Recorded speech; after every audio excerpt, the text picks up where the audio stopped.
Navi Mumbai network. हर नामुमकिन काम को मुमकिन कर दिखाने वाली बेलापुर की विधायक मंदा मात्रे के अथक संघर्षों के बाद अब नवी मुंबई में महाराष्ट्र भवन का काम भी उन्हीं के कार्य सूची में एक बहुत बड़ा माइलस्टोन बनकर साबित होने वाला है। बेलापुर की भारतीय जनता पार्टी विधायक मंदा मात्रे के लगातार प्रयत्नों और फॉलोअप के बाद वर्षों से खटाई पे पड़े महाराष्ट्र भवन के निर्माण कार्य का मार्ग अब आसान हो चुका है। राज्य के वित्त मंत्री अजीत पवार ने बजट में वाशी सेक्टर 30 में आने वाले महाराष्ट्र भवन के लिए 100 करोड़ रुपयों का बजट में प्रावधान किया है। वहीं मंदा मात्रे की मांग पर अजीत पवार ने वाटर टैक्सी ट्रांसपोर्ट की खर्चीले 800 रुपए के प्रवास को सुलभ बनाते हुए सभी करों में शिथिलता कर प्रवास को और किफायती बना दिया है। वहीं सिडको और महानगर पालिका के माध्यम से होने वाले विकास कार्यों के लिए तकरीबन 1000 करोड़ का बजट का प्रावधान किया गया है।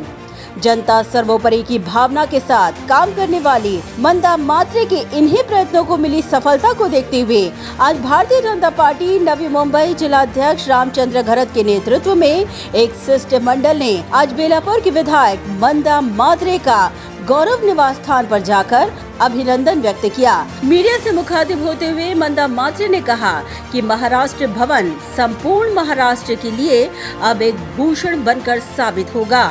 मंदा मात्रे ने कहा कि राजकारण सिर्फ चुनाव तक ही सीमित होता है, मगर जनता का काम सर्वोपरि है और इसीलिए उनका अब अगला मिशन यही है कि इस काम को जल्द से जल्द गति देते हुए भूमि पूजन के साथ इसे आखिरी अमली जामा पहनाना।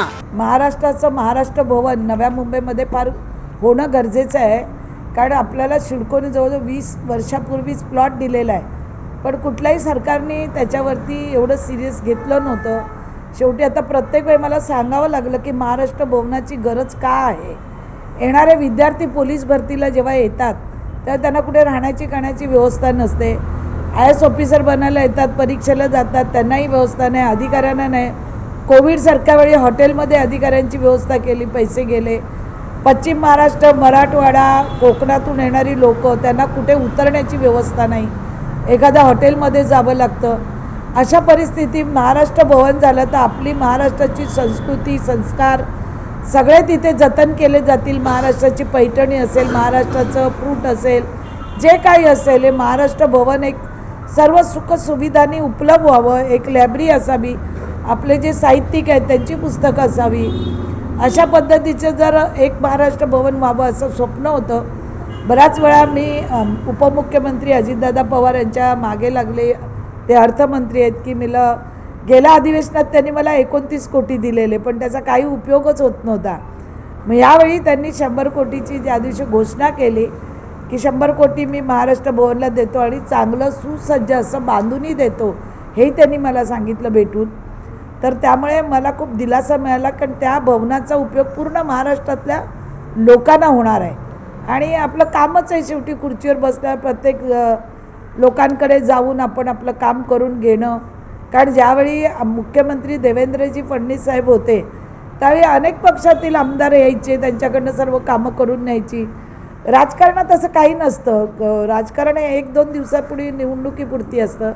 एरवी ज्याच्याकडे आपले प्रश्न आहेत तिथे जाऊन आपलं काम करून घेणं आपलं गरजेचं असतं। प्रत्येक कामाची तारेवरचीच कसरत असते, पण त्याचा आपण कसा पाठपुरावा करतो, लोकांना कसं आपण त्या कामाचं समजावून सांगू शकतो की हे काम का गरजेचं आहे, हे कशासाठी करणं गरजेचं आहे। जर आपण व्यवस्थित समजून सांगितलं आणि ते समोरच्याला वाटलं बरोबर आहे, योग्य आहे, तर ते पण कामात लक्ष घालतात। वहीं रामचंद्र घरत ने कहा कि मंदा मात्रे अपनी कुर्सी को नागरिकों की कुर्सी समझकर काम करती हैं और वही उनकी सबसे बड़ी खासियत है। ताईंच्या अथक प्रयत्नातून गेले बऱ्याच वर्षापासून महाराष्ट्र भवन असेल, हॉस्पिटल असतील, अशा अनेक विकासाचे कामांचा पाठलाग ताई करत होत्या।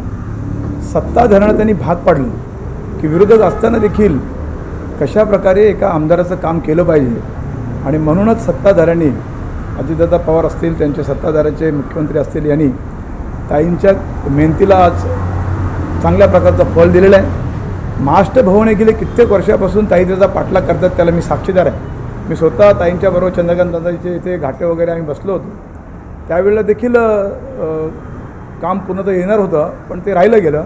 पण ताईंनी त्याचा पाठलाग सोडला नाही। आणि अशा पद्धतीने त्यांच्या अथक प्रयत्नातून ह्या बजेटमध्ये महाराष्ट्र भवनासाठी 100 कोटी असतील, विविध कामांसाठी जवळजवळ सिडकोच्या माध्यमातून महानगरपालिकेच्या माध्यमातून 1000 कोटी ताईंनी या बेलापूर विधानसभेच्यासाठी दिलेत.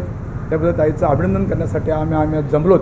नवी मुंबईमध्ये अनेक राज्यांचे असे प्लॉट्स आहेत आणि असे भवन आहेत, पण महाराष्ट्राचा प्लॉट रिझर्व असूनसुद्धा भवन होत नव्हतं. याला कारणीभूत त्या काळी सत्ताधारी असतील.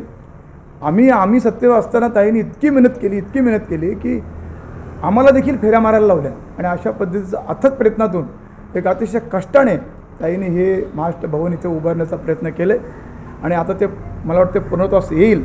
कारण अजितदादा पवारने आज जरी सभागृहामध्ये अनाऊन्स केलं पण तरी लगेच देणार नाही, पुन्हा ताईला त्याच्यावर फेऱ्या मारायला लागतील आणि ताई त्या मारणार आहेत. आणि मला वाटतं ताई ह्या टर्ममध्ये की आत्ता लवकरच त्याचं भूमिपूजन होईल आणि या टर्ममध्ये पूर्ण करतील असा मला विश्वास आहे. वहीं दत्ता गंघाले ने भी मंदा मात्रे का अभिनंदन करते हुए कहा कि उनकी खासियत यही है कि जनता का काम सत्ताधारियों से मंजूर कर दिखाना.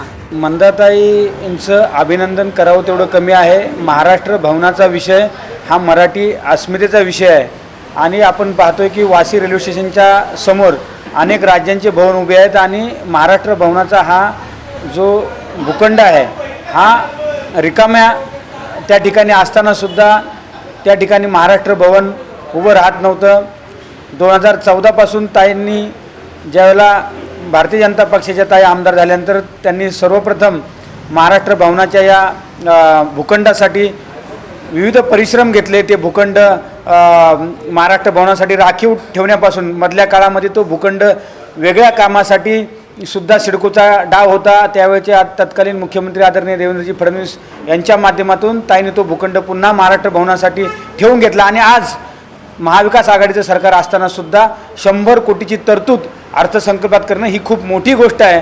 एका विरोधी पक्षाच्या आमदारांच्या मतदारसंघामध्ये निधी राखीव ठेवणं ही खूप मोठी गोष्ट आहे. हीच ताईंची आपण मगाशी म्हटलेत आमचे जिल्हाध्यक्ष घरत साहेब यांनी सांगली, ही ताईंची किमया आहे की सत्ताधाऱ्यांकडून सुद्धा नागरिकांच्या हिताचे प्रश्न सोडवणं ही ताईंची किमया आहे. त्याचबरोबर त्यांनी वॉटर टॅक्सीचे जे दर आहेत ते सुद्धा कमी करावेत अशी सुद्धा आग्रही मागणी ह्या अधिवेशन काळात केली. नवी मुंबईकरांचे विविध प्रश्न त्यांनी या माध्यमातून ह्या अर्थसंकल्पातून ती तरतूद आहे. अध्यक्षांनी सांगितल्याप्रमाणे हे 100 कोटी आणि विविध नागरी विकास कामांसाठी उरलेल्या अशा 1000 कोटीची तरतूद या नवी मुंबईकरांसाठी केलेली आहे. म्हणून आम्ही सर्व पक्षाच्या वतीने असेल, सर्व नवी मुंबईकर नागरिकांच्या वतीने असेल, समस्त मराठी बांधवांच्या वतीने ताईंचं या ठिकाणी मनपूर्वक अभिनंदन करतो. महाराष्ट्र भवन के काम को अब वास्तविकता में रफ्तार मिलने के बाद और वाटर टैक्सी ट्रांसपोर्ट के दरों में रियायत मिलने के बाद अब मंदा मात्रे की ये दोनों ही काम नवी मुंबई के लिए एक बहुत बड़ा मील का पत्थर बनकर साबित होंगे और इसमें कोई दो राय नहीं. Bureau report, Navi Mumbai network. Do you aspire to upgrade your living? With Arihant Advika, Sector 9, Vashi. Upgrade to iconic residential tower